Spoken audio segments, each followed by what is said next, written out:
you sick and tired of arguing in your relationship? Do you feel that despite the arguments you have, the same thing happens over and over again and you're really unable to actually resolve your differences? Well, this video will give you some tips on how you can argue better and get more out of your relationship. So the first tip I have for you is to consider the timing in which you have an argument. A lot of times people will argue in public. It's uncomfortable. It can be humiliating, embarrassing. Dirty laundry is best kept at home. Other times people will try and have an argument right when their partner's on the way out the door to go to work or right before they're going to go to bed. I've had couples tell me they argue in the middle of sex or right before friends and family are coming over, or worse, during a date night, which is supposed to be about having fun and connecting. There are better times to have conversations than others.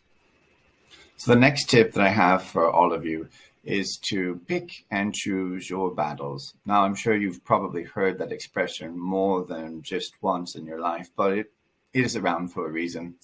Often it's really difficult to understand what we should and should not argue about. Some arguments are absolutely worth having and need to be had because it produces a better relationship, better boundaries, better self-esteem and self-respect, and can produce a safer relationship. Other times, arguing over who takes out the rubbish or whose turn it is to clean the lasagna casserole dish just aren't worth it. So a quick way to gauge whether or not it's a good idea to have an argument is to ask yourself the following question. Am I going to be angry and hurt and upset about this tomorrow? A week from now?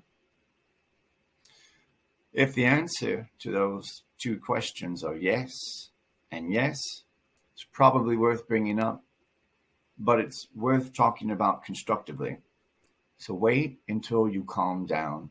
If you're going to have an argument that produces a better result. Use communication that is less heated, less accusatory, and more constructive. You'll get much more out of that conversation and your partner than you would if you, in the heat of the moment, pick to have the fight then and there.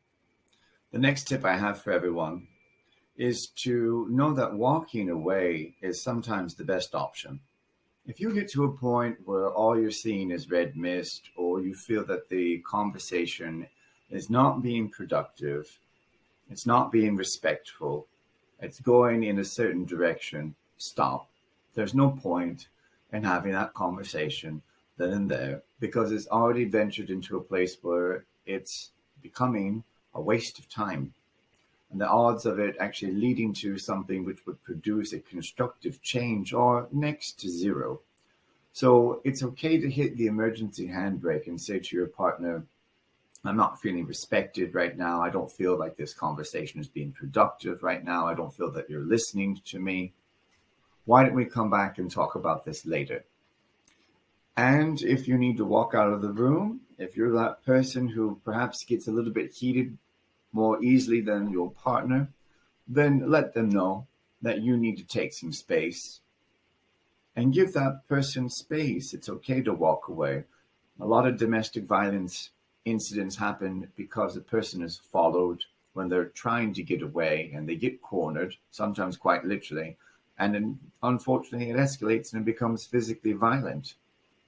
So making a request to stop is actually making a request or a suggestion for a conversation which would be more constructive and of better quality.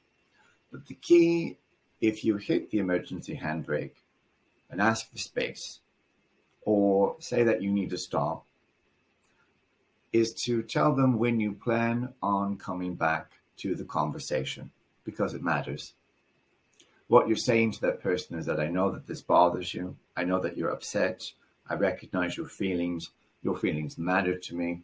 And I'd like to work on this, but I just need some space and some time to get there.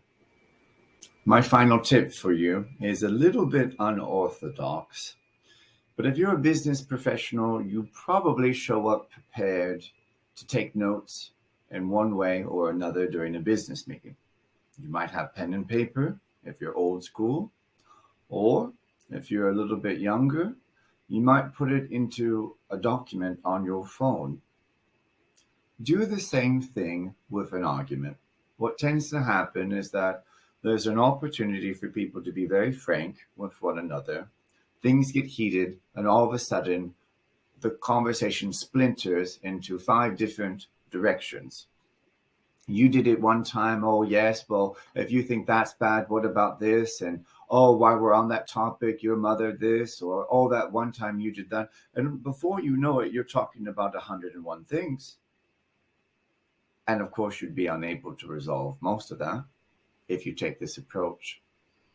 Sometimes it's about deflection. People just don't want to be held responsible or look at their own behavior. So they'll kind of wave a topic over here, kind of like a red flag to a bull.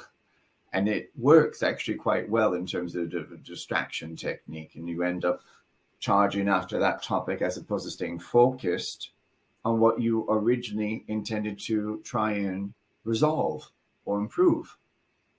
So my recommendation is to take notes. If your partner starts to bring up a tremendous amount of different topics, they're probably relevant for that person. And out of respect, say, just hang on. Let me write that down. Let me get that. Is this correct? Clarify. But go back to the original topic. Say to them, that thing that you just mentioned there, that sounds important. Let's talk about that later, but let's resolve what we're talking about right now.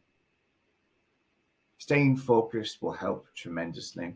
And then, of course, at the end of that conversation, because you've taken notes, you know what you need to talk about next. But that might be another day.